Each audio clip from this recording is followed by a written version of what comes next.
Amis auditeurs, amis téléspectateurs, bonsoir et bienvenue dans cette émission Justice et démocratie. Eh bien, la Guinée politique et judiciaire bouge. L'Assemblée nationale vient de voter une nouvelle loi sur la CENI. 17 membres, 29 articles président désormais aux destinées de l'institution. Sur le terrain, certains y voient une avancée, d'autres parlent d'un recul. Comment et pourquoi? La réponse dans cette émission Justice et démocratie. Eh bien, l'installation des élus locaux continue de coincer, le gouvernement s'active, la classe politique reste divisée fondamentalement. Eh bien, dans cette émission Justice et démocratie, nous allons tenter justement de cerner cette problématique avec trois invités. Monsieur Fodé Keita est juriste et Monsieur Kali Diallo est activiste de la société civile. Il est de la baïonnette intelligente. Et M. Karamo Madi Kamara, justement, également juriste. Donc, trois invités pour un sujet. Amis téléspectateurs, vous êtes les bienvenus. Alors donc, très chers invités, je l'ai dit tantôt, vous êtes dans l'émission Justice et démocratie.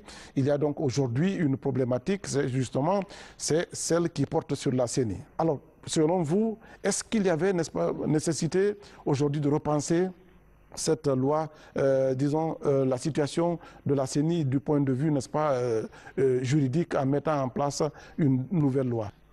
Je précise d'abord que c'est une loi qui a été amendée.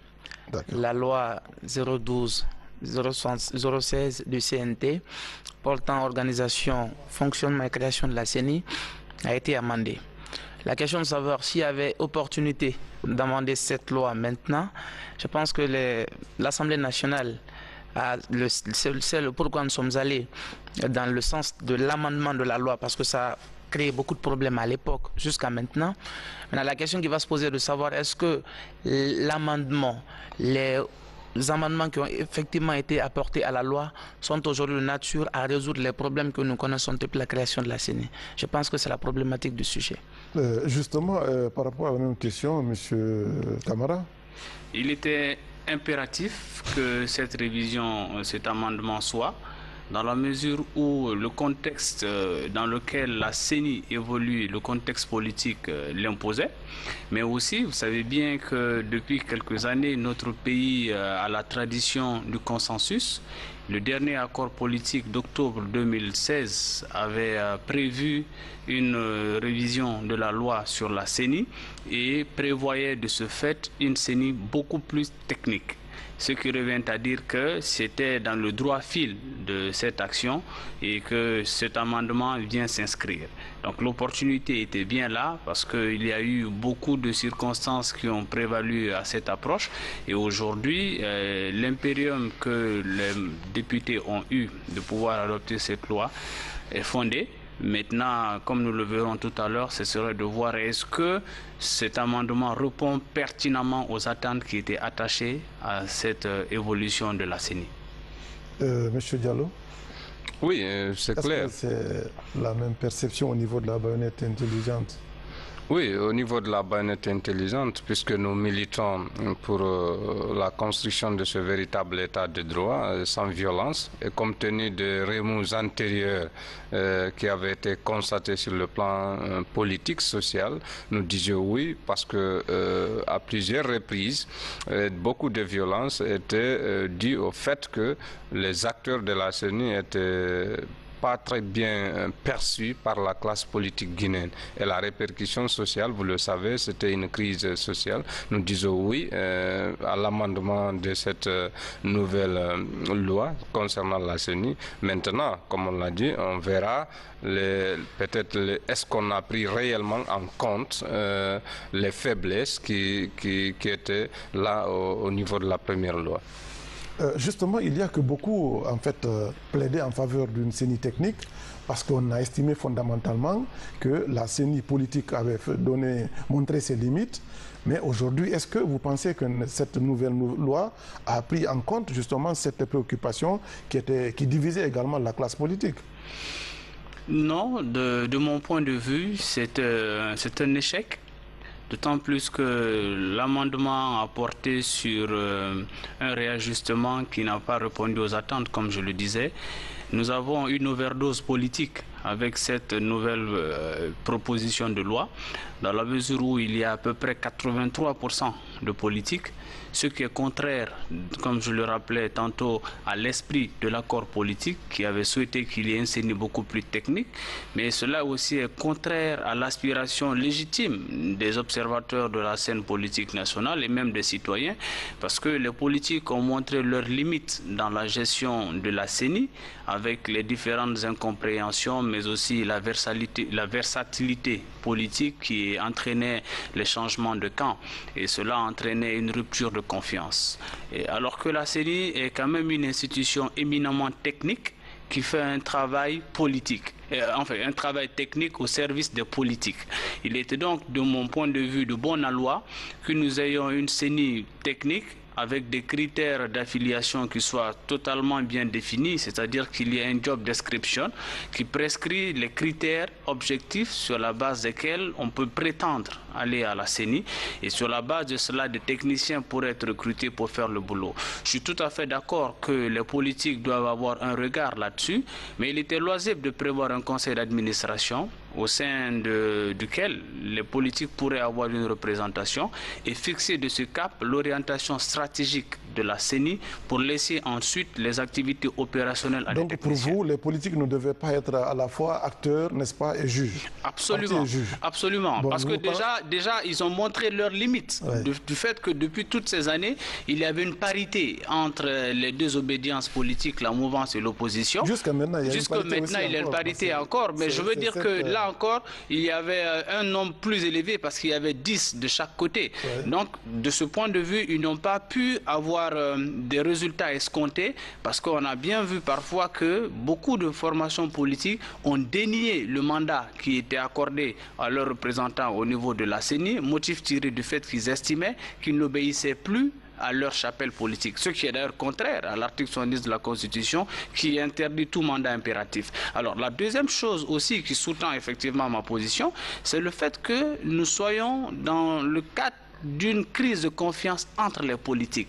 Et il n'est donc pas rassurant que les prochaines échéances puissent être encore mieux que celles que nous avons connues. D'accord, d'accord. Vous parlez d'un recul, n'est-ce pas, d'un échec. Est-ce que c'est votre avis? Oui, il faut, comme il l'a dit, il faut, je pense... Ou bien vous êtes nuancé? Je suis nuancé sur la question. Bien. Vous savez, il faut aussi, comme il l'a dit, remonter dans l'histoire.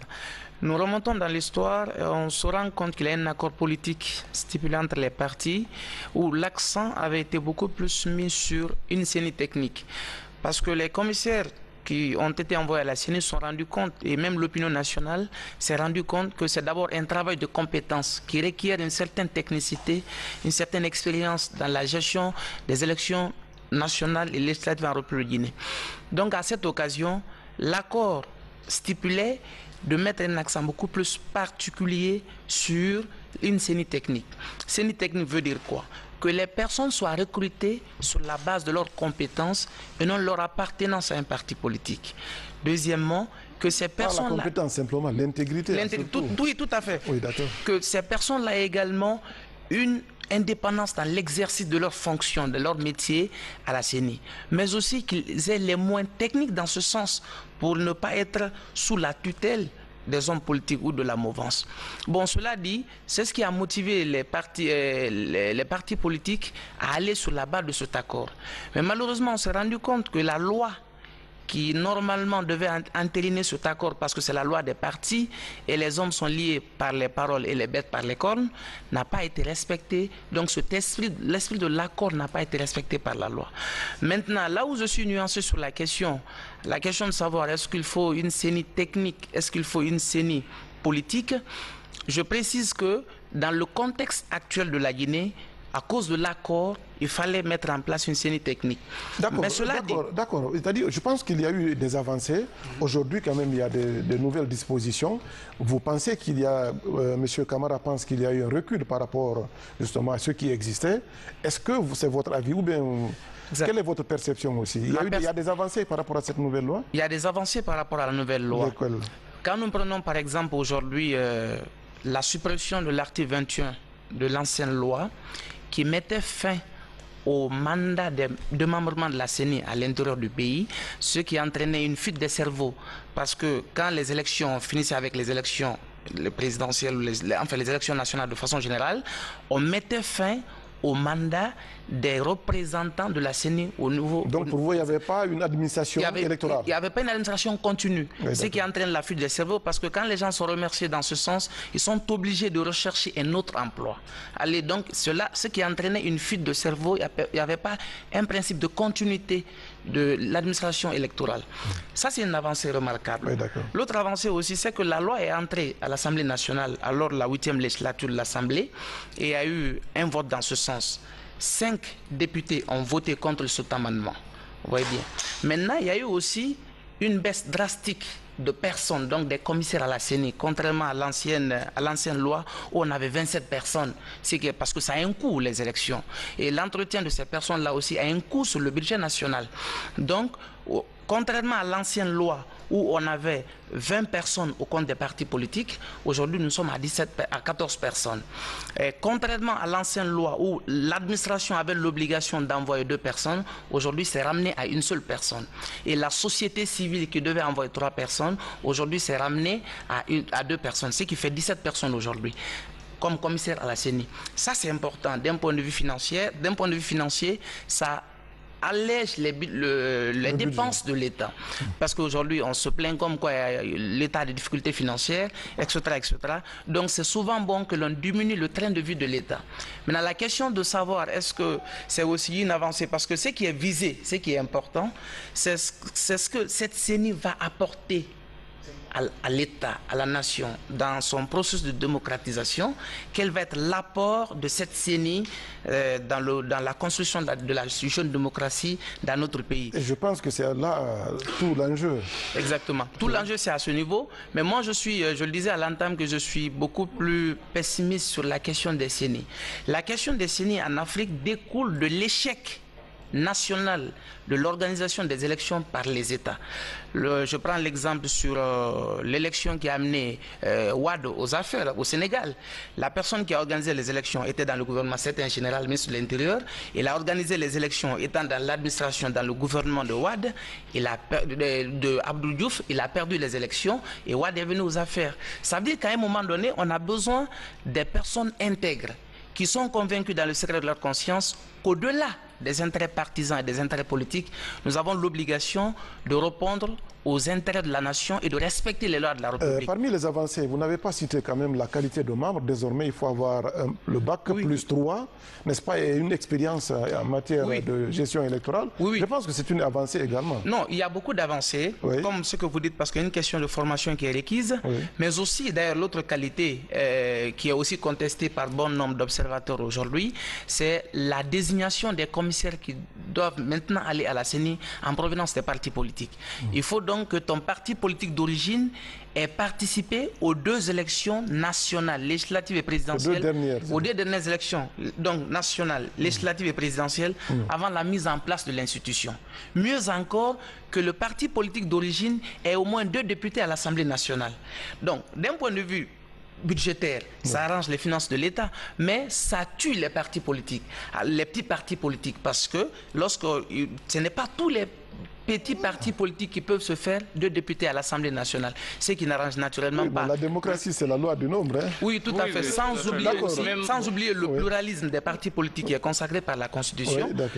Donc le fait aujourd'hui de cadrer qu'il faut avoir 2 députés à l'Assemblée nationale pour avoir une représentation à la CENI est de nature aussi à défavoriser les petits partis politiques. Est-ce que toutes ces avancées-là ne vous rassurent pas, monsieur? Déjà, personnellement, contrairement à mon frère, pour moi, ce n'est pas une avancée cela. C'est un recul drastique de la démocratie et un recul drastique aussi de l'évolution politique de notre pays. Je vais vous dire pourquoi. Tout à l'heure, déjà pour rectifier un peu le bémol à ce qu'il a dit, il n'y a pas de petits partis politiques. La charte des partis politiques est très claire. Non, peut-être il parle en termes. Oui, je suis tout à fait d'accord. Tout à fait, je suis d'accord. Mais je pense que ça, c'est une question qui est laissée dont le soin est laissé aux citoyens de le prouver lors des échéances électorales. Mais que cela puisse être consacré. Justement de la représentativité constatée à partir justement des élections déjà passées. J'en viens. C'est-à-dire que pour moi aujourd'hui, le plus important, c'est que, comme je l'ai dit, nous sommes en train de parler de la CENI. La CENI est une institution transversale parce qu'elle touche à la vie de la nation qui concerne les élections. Les élections impliquent un ensemble de facteurs. Il a parlé des questions financières. Les élections n'ont pas de prix, elles ont un coût. La CENI, comme je le dis, doit être une institution qui soit abordée par des personnes qui ont une très grande valeur interne et une certaine résonance externe. Ce qui fait que de mon point de vue, il n'y a pas qu'au sein des partis politiques qu'on puisse trouver les compétences nécessaires pour venir à la CENI. La formulation de la nouvelle loi, de cet amendement, est une forme d'exclusion du citoyen dans la gestion des affaires publiques. La société civile quand même est représentée. Avec une seule personne. Non, deux membres. Oui, deux membres, je suis d'accord. Mais écoutez bien, monsieur Djibril. Et c'est d'ailleurs à ce niveau que les présidents, justement, sont choisis. Je vais vous donner une illustration très simple. Vous avez des personnes qui ont une compétence en la matière, qui se trouvent hors du pays, qui sont des Guinéens d'ailleurs, ou qui se trouvent même en Guinée, qui n'appartiennent à aucune plateforme de la société civile, qui ne militent dans aucune formation politique. Doivent-ils être considérés comme des sous-Guinéens pour ne pas pouvoir servir la nation? Parce que simplement ils n'appartiennent pas à la société civile, ils ne pourront pas être désignés par cette entité, ils ne sont pas dans les formations politiques, ils ne pourront pas être désignés, donc ça les exclut de la gestion de la chose publique. C'est contraire à la fois à la Constitution et même à la Charte africaine sur la gouvernance, les élections et la démocratie, qui enjoint aux États de donner la latitude à tous les citoyens de participer de manière équitable à la gestion des affaires publiques. Donc vous pensez qu'il fallait faire plus d'ouverture? Il fallait faire plus d'ouverture parce que c'est un critère qui est suffisamment exclusionniste, première chose. Et la deuxième chose, c'est qu'on peut être une formation politique qui a pris part aux élections nationales, mais ne pas avoir de représentation à l'Assemblée nationale, ou tout au moins avoir un seul député à l'Assemblée nationale. Est-ce que ce serait un crime de lèse-majesté cela? Pourquoi est-ce qu'il faudrait commencer par 2 députés alors qu'on avait la possibilité d'envisager, si on tenait vraiment ce critère fermé, de commencer par 1 député? Donc la volonté, elle est très simple. Donc j'ai comme l'impression que M. Camara n'est pas pour le principe de la représentativité. Vous êtes un défenseur justement des minorités, alors qu'en démocratie, fondamentalement, c'est la loi des nombres. Hein. Non, écoutez, la question du nombre ne s'impose pas dans ce contexte où nous sommes. À ce stade-ci, nous sommes en train de parler de l'égalité des chances. Parce que les partis politiques compétissent tous pour l'accession au pouvoir et participent tous au jeu politique. Lorsque des formations politiques, j'en conviens avec elles, ont une représentation assez suffisante à l'Assemblée nationale, ça ne leur donne pas totalement la prérogative de pouvoir exclure pour autant d'autres. Comme je l'ai dit, c'est une question de survie de la nation. Il ne faudrait pas que nous voyions tout de suite les intérêts court-termistes et politiques pour en exclure d'autres. C'est un recul à la démocratie. Même au niveau des grandes nations démocratiques, M. Camara, vous savez, la tendance fondamentalement en Guinée même, c'était d'aller vers le bipartisme, contrairement à ce que nous vivons aujourd'hui et compte tenu des réalités que nous avons, n'est-ce pas, vécues. Malheureusement, si on continue à prendre justement malheureusement, parfois des sous-partis, je vous renvoie à l'article 154 de la Constitution, qui fait de cela une intangibilité constitutionnelle, le pluralisme politique.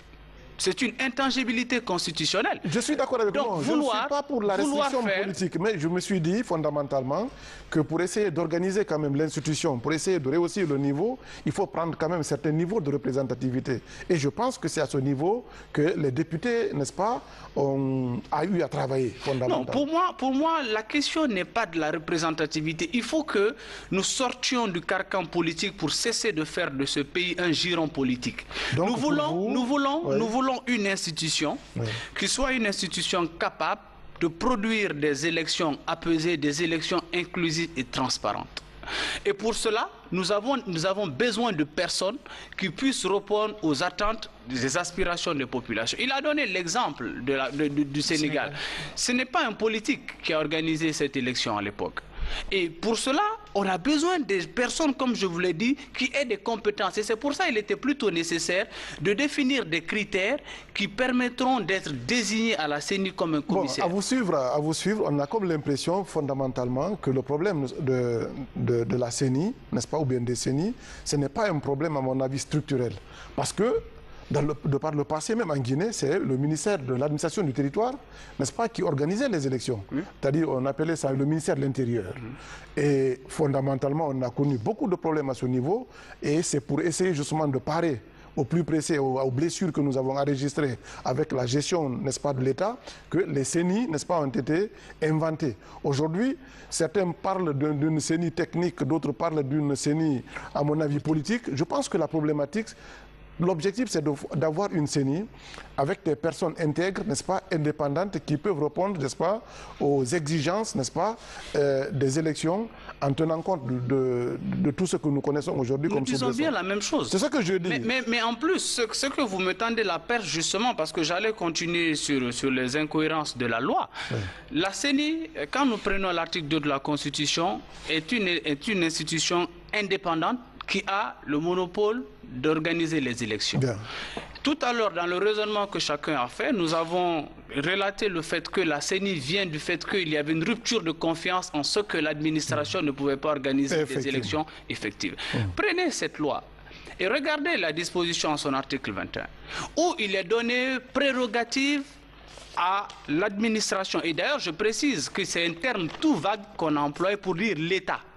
Que l'État sera chargé de faire tout ce qui est provision du matériel électoral. Et c'est extrêmement grave. Le matériel lourd. Quand vous prenez par exemple les ordinateurs, quand vous prenez les kits électoraux, les isoloirs, ce sont les instruments qui sont les plus essentiels dans le processus électoral.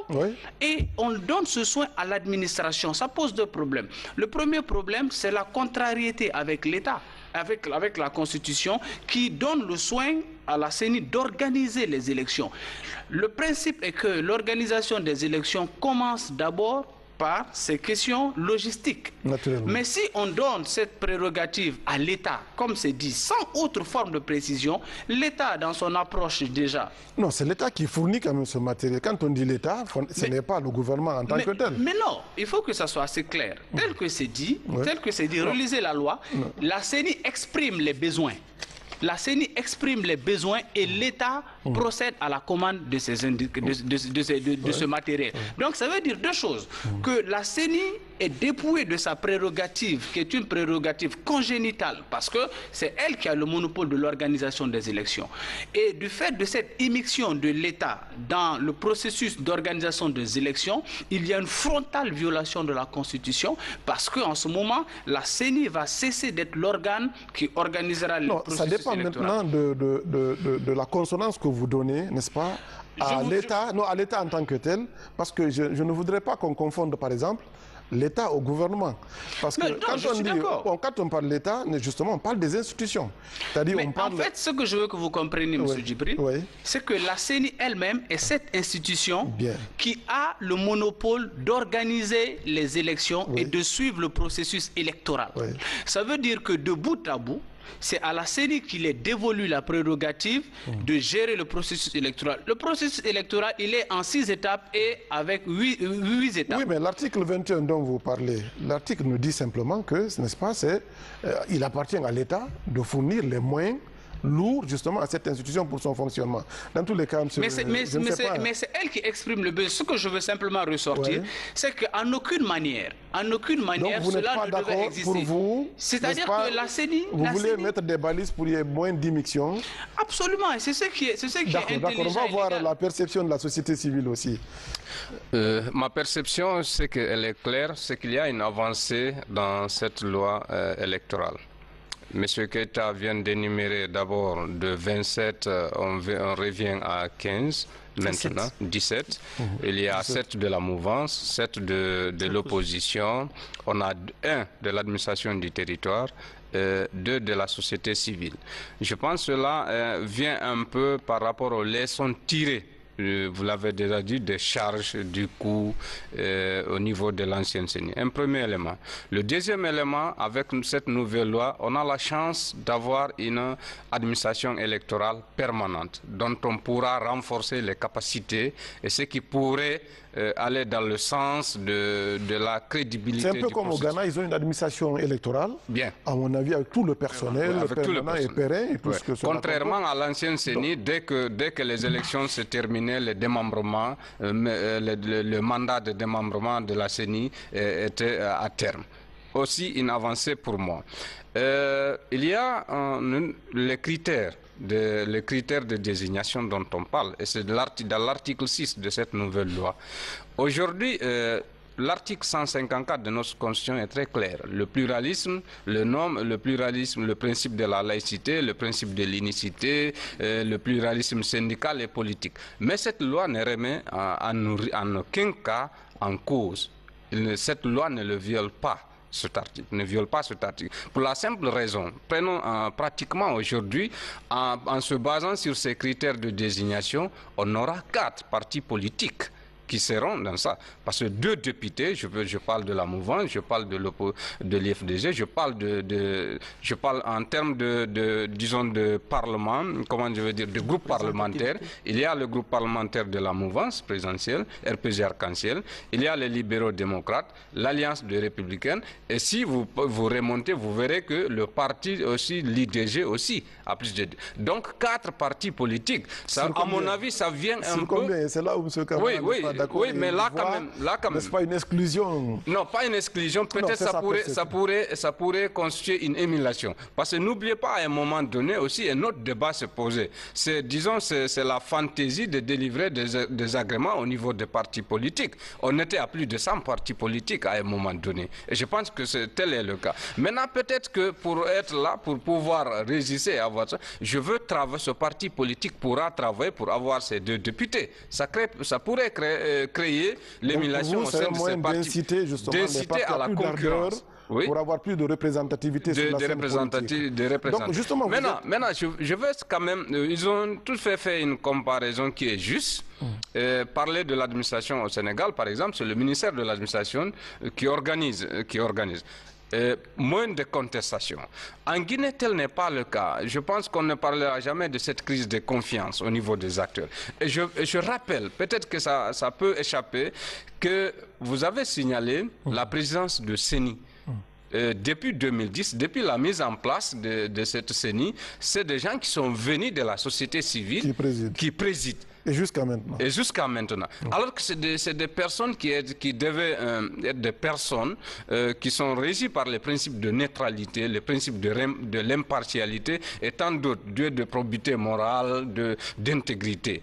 Les élections, si tel était le cas, auraient connu moins de protestes, moins de contestations si vraiment ces acteurs avaient incarné réellement les critères qui avaient prévalu à leur désignation et plutôt à l'incarnation même de cette institution qu'on appelle institution nationale indépendante en charge de toute l'organisation de toutes les élections et des référendums en République de Guinée. Mais tel n'est pas le cas. Toutes les élections... D'accord, tel n'est pas le cas. Vous êtes activiste justement des droits de l'homme, vous travaillez sur le terrain, vous avez parlé justement de votre implication pour qu'il y ait moins de violence, n'est-ce pas, post-électorale au terme justement des élections.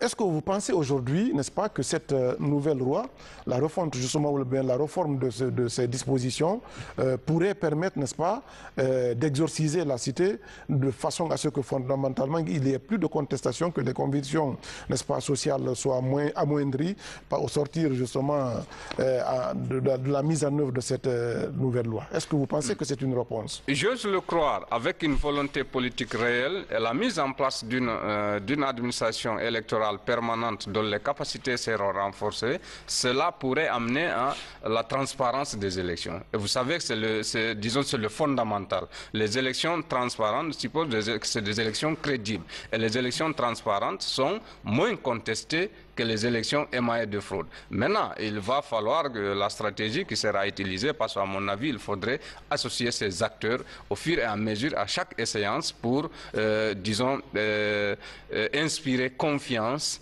au niveau du processus électoral. Donc vous êtes partisan, n'est-ce pas, d'une CENI politique, parce que je vois ici encore la mouvance 7 membres, l'opposition 7 membres, l'administration 1 membre, la société civile 2 membres, fondamentalement les 14 membres, n'est-ce pas, sur 17 viennent de la société politique. Oui, il y a un article quand même, une autre avancée, un autre article qui dit que dès qu'ils prêteront serment, ils cesseront d'être, bon, même si on a des exemples. Mais même la loi révisée. La loi révisée.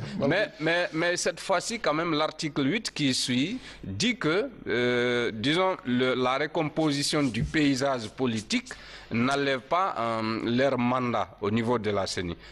Entre-temps, on a vu au cours des élections, à chaque fois, on a même demandé à la recomposition de la CENI. Cette fois-ci, même une recomposition du paysage politique n'impactera pas le fonctionnement de la CENI. Ça aussi, c'est une autre avancée à mon avis. Je vous retrouve dans quelques 2 petites minutes. Alors, je reviens vers M. Camara, fondamentalement.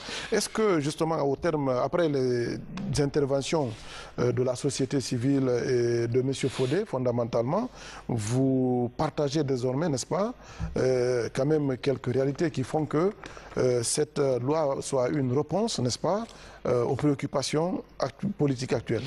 Pas du tout. Je continue à être très sceptique vis-à-vis de cette loi. Je vous en donne encore une autre illustration parce que pour moi, l'amendement d'une loi doit postuler d'une approche d'amélioration continue d'un processus existant où on a décelé des défaillances. Prenez cette loi en son article 2. Il est encore mentionné comme dans l'ancienne loi que le ministère de l'administration du territoire apportera une assistance technique à la CENI. C'est un fourre-tout. Et puis d'ailleurs, ils ont dit notamment. Donc ça veut dire que l'ensemble des institutions intéressées par le processus électoral peuvent apporter leur assistance à la CENI, notamment l'administration du territoire. Mais cette expression, comme je le dis, elle est très fourre-tout et ne précise en aucune manière la nature de cette assistance. Elle est déjà conflictogène. Vous avez vu jusqu'ici, à un moment, avec les dernières élections, les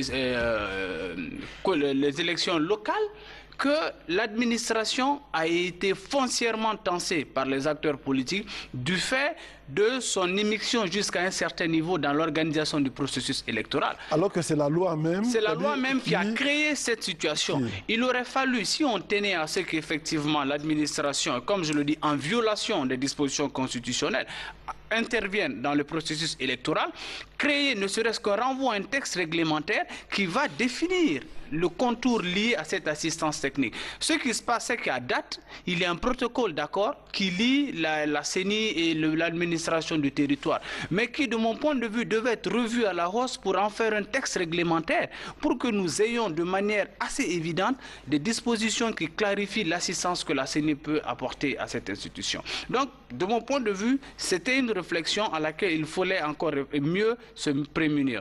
L'autre chose, c'est qu'on continue dans cette loi à maintenir la fragilité institutionnelle. Vous avez vu récemment que la CENI a été plombée dans une crise parce qu'il y a une coalition qui s'est fondée pour démettre le président de la CENI. Et exactement in extenso, les mêmes dispositions ont été reconduites et risquent à terme, justement, de créer encore... Ça, c'est au niveau du règlement intérieur. Tout à fait. Et cette loi, justement, telle qu'elle est faite, reprend encore les mêmes dispositions et crée encore cette forme de fragilité institutionnelle parce que la même forme de coalition peut se faire demain. Si nous avons notamment 12 membres de cette institution, 12 commissaires, ils peuvent encore faire une coalition pour faire sauter le président et ça risque une fois encore de plomber éventuellement un processus électoral en cours. Donc là aussi, il aurait mieux fait de créer un autre cadre institutionnel pour mieux protéger le président de la CENI qui est quand même à la tête d'une institution constitutionnelle de la même manière que les autres le sont. Donc je pense qu'au-delà du fait qu'on soit très préoccupé par les questions financières, il faudrait que nous soyons aussi préoccupés par la portée et surtout l'impact que la loi peut avoir sur le règlement des différents problèmes. Monsieur Keita, avant qu'on ne tourne la page, on va marcher sur justement les élections locales, justement. D'ici là, votre réaction. Bon, c'est vrai que je n'ai pas terminé mon intervention sur la question. C'est que la nouvelle loi qui est amendée a celle des insuffisances, mais aussi des avancées. Au nombre des insuffisances, par exemple, quand vous prenez cette nouvelle loi, à la fin du mandat des commissaires à la CENI, ils ont encore 3 mois de salaire. Ça veut dire à la fin de leur exercice au sein de la CENI, ils continuent à percevoir 3 mois de salaire que je considère comme une prime de chômage, par exemple. Alors que les démembrements les démembrements de la CENI qui sont à l'intérieur du pays sont effectivement exclus de cet avantage-là. Cela n'est accordé qu'au commissaire de la CENI. C'est une insuffisance de la loi. Mais encore une fois, je voulais attirer l'attention des uns et des autres que je fais beaucoup confiance à la loi. Comme le disait le vieux de l'Église, à défaut de croire en Dieu, croire en la justice, là vous trouverez Dieu. Ça veut dire quoi? Lorsque nous connaissons des pays où les élections sont organisées stricto sensu par l'administration, ça marche. Le cas de la France en est une parfaite illustration. Mais la France, la Révolution française est de 1789. Je suis d'accord, je suis d'accord. Et quand la question effectivement a été posée au général qui a organisé les élections sous Abdoul Diouf en Côte d'Ivoire, au Sénégal, on lui a posé la question à savoir comment il a fait, étant dans une administration organisée les élections, et le parti aux affaires a perdu les élections. Il a répondu en ces termes. Le Sénégal a des sous-préfets, des préfets, donc des administrateurs territoriaux qui connaissent fondamentalement les lois de la République et qui ne peuvent, sous l'autel du profit ou de l'appartenance à une administration, sacrifier les intérêts supérieurs de la nation.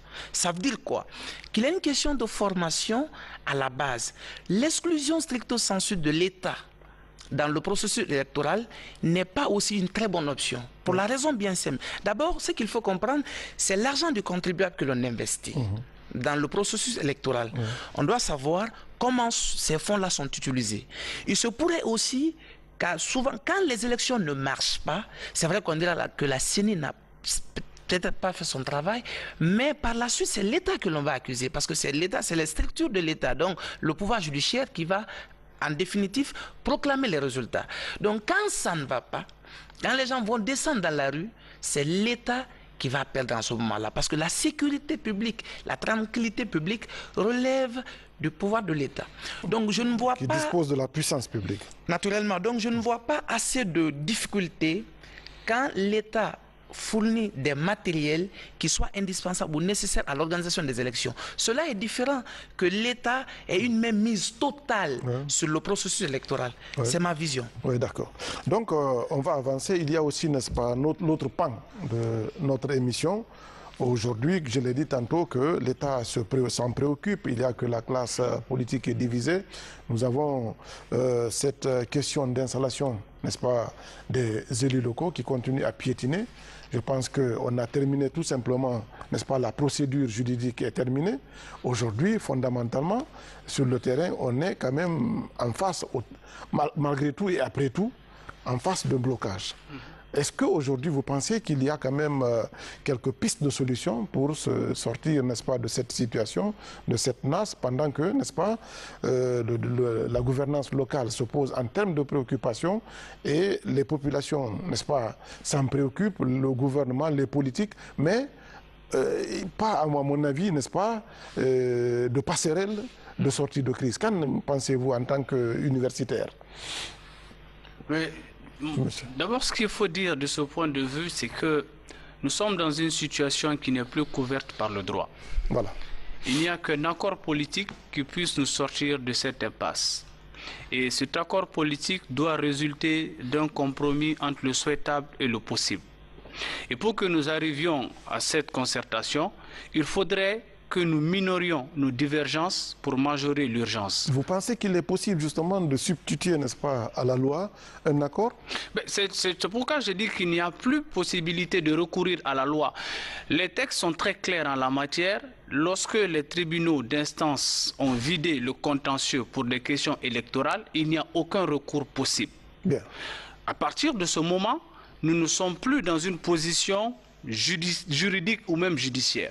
Je suis tout à fait d'accord que de manière constante et factuelle, il y a eu des déconvenues de la part de certains magistrats qui ont outrepassé leurs prérogatives en écartant des procès-verbaux alors que cela ne relevait pas de leurs compétences. Mais c'est un fait aujourd'hui que nous sommes tenus de passer en perte de profit parce que simplement cela a déjà eu lieu et le processus a évolué jusqu'à ce que les tribunaux vident leurs contentieux. Et à date, la loi n'a pas changé de ce point de vue pour permettre à ce que cette décision acquiert autorité de la chose jugée. Malheureusement, le contentieux est né et des revendications persistent sur 12 localités. Et c'est la raison pour laquelle je dis que le droit ne peut plus être pris en compte, parce que s'il devait y avoir un processus juridique, ce serait le recomptage. Or, le recomptage suppose qu'on va remettre en cause la loi. Donc je pense qu'il ne faudrait pas prendre l'habitude dans notre pays d'utiliser la loi avec deux vitesses. Quand ça nous arrange, nous l'invoquons, et quand ça ne nous arrange pas, on la décrit. Vous savez bien que les acteurs politiques sont très habiles dans ce sens. Chaque fois, ils parlent de l'application de la loi. Mais dans le cas d'espèce, comme je vous le dis, on a dépassé ce cap. Il nous faut maintenant aller vers un compromis. On entend souvent dans la cité dire que l'approche que le gouvernement a prise de pouvoir installer les 330 conseillers communaux serait une violation des principes démocratiques, parce qu'il y aurait une égalité de départ. Mais moi, je demande à tous ceux qui prônent cette idée de reposer la question dans l'autre sens. Est-ce que 330 circonscriptions doivent souffrir de l'attentisme de 12 circonscriptions également? Là, il y a un problème, parce qu'en ce moment, on rentre dans la question de la justice sociale. Si on estime qu'on ne peut pas installer 330 et laisser 12, est-ce que 330 aussi devront attendre 12 pour être installés? Et donc, c'est pourquoi je dis qu'il faut un accord politique global qui nous permette de sortir de cela. Déjà, puisqu'il n'y a pas de contestation sur les 330, il faut aller vers l'installation de ceci. Et sur les 12, maintenant, on trouve un compromis, comme je le dis, entre le souhaitable et le possible pour y arriver. Et pour ça, de mon point de vue, ce qu'il faut faire, c'est que nous avons au moins des résultats qui sont des résultats contestés. Malheureusement, ces résultats contestés ne peuvent plus faire l'objet d'une évaluation juridique. Donc, il faut s'entendre sur ces résultats contestés pour pouvoir avancer et nous sortir de cette impasse. C'est là où, justement, les acteurs politiques doivent transcender leurs considérations d'ego pour aller vers un accord et qu'on puisse sortir de cette impasse pour ne pas qu'on continue à pénaliser à la fois les collectivités et aussi les populations. Monsieur Diallo, est-ce qu'un accord, justement, politique pourrait être une réponse, justement, une solution de sortie de crise par rapport à la situation, n'est-ce pas, de blocage que nous connaissons aujourd'hui? Oui, d'abord, de notre niveau, nous disons que pour une question de paix... Vous dites oui, alors que vous êtes activiste des droits de l'homme. Oui, pour une question de paix, de stabilité, vous savez, il y a des situations parfois qui sont imprévisibles. Je précise que l'article 151 de notre Constitution stipule que les traités accords prennent une autorité supérieure aux lois de la République sous réserve de réciprocité. Je vous laisse avec les juristes. Oui, ça c'est l'article 151 de notre Constitution. Aujourd'hui, il y a une problématique sérieuse, et d'ailleurs que nous devons même tirer au clair pour des échéances futures. Pendant 5 mois, bientôt 5 mois, des élections locales. Les questions qu'il faille se poser, oui, mais moi j'aurais voulu aller profondément. De savoir, est-ce que, n'est-ce pas, un accord politique pourrait justement être une solution de sortie de crise? Oui, c'est la seule issue maintenant qui nous reste. C'est clair ce qu'il dit. Il n'y a pas, malheureusement, ça aussi c'est une violation de la loi Guin, le principe du second degré en matière de droit. Vous avez dit, on dit que les élections locales, l'accord dont il parle avait dit que les contentieux se vident au niveau des tribunaux de première instance.